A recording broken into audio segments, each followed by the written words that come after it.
तो महाराज जी, गुरु जी को मेरा एक शामी। महाराज जी, मेरा प्रश्न यह है कि जिस प्रकार महाराज जी और माता जी के बिहार के लिए देवता लोग आते हैं, ठीक उसी प्रकार हम लोगों को आपके बिहार कराने में क्या पुण्य लगता है? पहली बार तो हमने कहीं सुना नहीं है कि गृहस्थ महाराज के बिहार कराते। आगम में तो नहीं लिखा। हाँ, महाराज के साथ में आप लोग बिहार कर लेते हो, ये बात अलग है। एक बार एक बागर में बिहार कर रहा था, लोगों ने कहा महाराज जी हमने इतने साधुओं को गिरनार की वंदना कराई, मैंने कि तुमने बहुत बड़ा पाप किया। तो वे रह गए, बोले महाराज जी अभी तक जितने साधु आए सबसे जब ये बात कहते हैं तो सब आशीर्वाद देते हैं, बहुत अच्छा कार्य। आपके संबंध में सुना था कि आप उल्टा बोलते हो, आप तो प्रत्यक्ष करिए। हमने कि तुमने बहुत बड़ा पाप किया है, यदि सुधरना है तो प्रायश्चित कर लो कि तुमने साधुओं को वंदना कराई। इसका अर्थ है कि तुम बहुत महान हो और साधु बेचारे।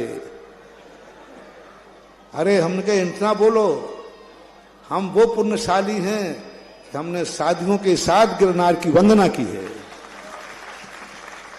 यही अंतर तो आ रहा है।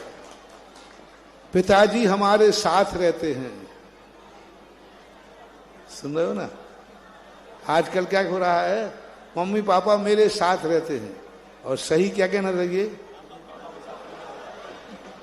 अभी समझ में नहीं आई तो हम समझ। आचार्य विद्यासागर महाराज मेरे संग में थे,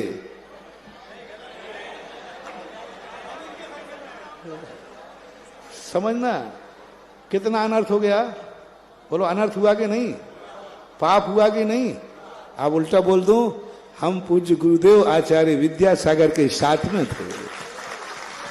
कितना अंतर हो गया, जमीन आसमान का अंतर हो गया। बस यही भाषा में तो सब कुछ अंतर है। माता पिता हमारे साथ रहते हैं नहीं, हम महाराज की वंदना हमने कराई नहीं, महाराज के साथ हमने वंदना की है। हाँ, इसलिए साधुओं के बिहार मत कराना, साधुओं के साथ बिहार करना। नमोस्तु महाराज जी। साधुओं के साथ हम बिहार करते हैं तो पुण्य क्या है, अब पुण्य लगेगा। साधुओं को बिहार कराते हो तो पुण्य नहीं लगेगा, और साधुओं के साथ बिहार करते हो तो इतना पुण्य लगेगा, इतना पुण्य लगेगा कि तुम्हें वज्र सब नाराज संगनन का बंध होगा। बहुत बड़ा हमने एक दिन बताया था कि साधुओं के साथ विहार करने पर उन्हें ऐसे शक्ति का बंध होता है, ऐसे शक्ति का कि कहो जन्म से उनको पैरालिसिस नहीं होगा। यात्रा में कहीं जा रहे हो, हमारा एक्सीडेंट ना हो, अब ये पुण्य कब काम आएगा?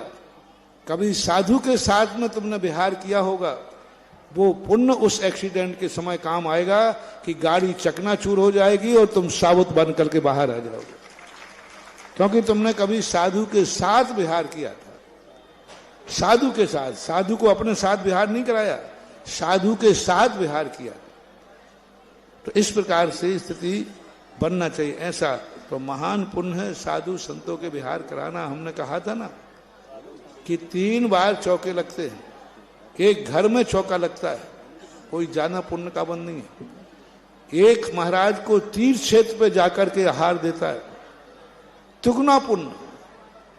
तीर्थ क्षेत्र पर जाके आहार देने का अर्थ साधु तीर्थ क्षेत्र पर रुकेगा तो क्षेत्र का विकास होगा, और क्षेत्र का विकास का पुण्य उसे लगेगा जो तीर्थ क्षेत्र पर चौका लगा रहा है।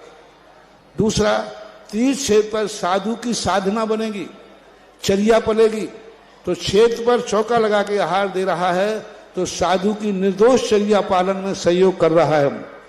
और वहां चौका लगा रहा है तो 24 घंटे वो धर्म ध्यान में रत है, वो खुद धर्म ध्यान कर रहा है, वो खुद तीर्थ की वंदना कर रहा है। तो इसना घर में चौका और तीर्थ क्षेत्र पर चौका लगाने का तिगुना पुण्य है।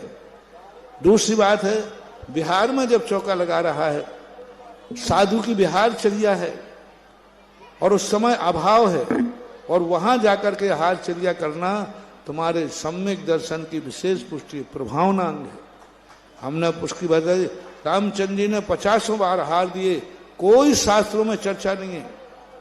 लेकिन जब उन्होंने वनवास में जाकर के चारणधारी मुनिराज को आहार दिया था, उसकी शास्त्रों में चर्चा है और देवताओं ने आकर के पंचाश्चर्य किया जब उन्होंने वनवास के समय दिया। तो ये सब चीजें अपने आप में अलग अलग महत्व रखती हैं। घर में चौका लगाना सभी लगाए, तो वहीं बनना है, वहीं सब सुविधाएं हैं, और तुरंत के आ गए तो ठीक, नहीं आ गए तो ठीक। लेकिन बाहर जाकर के बिहार में लगाना, तीर्थ क्षेत्रों पर लगाना, ये बहुत बड़ी चीज है। पूज्य गुरुदेव ने लोगों को तीर्थ क्षेत्रों पर चौका लगाना सिखा दिया। अब आपने महाराज को तीर्थ क्षेत्र पर रहना सिखाया करा, या महाराज रहे तो आप गए? महाराज गए तो आप गए, और आप गए सो महाराज रहे। ये दोनों का परस्पर का सिद्धांत है। गुरुदेव, इसी क्रम में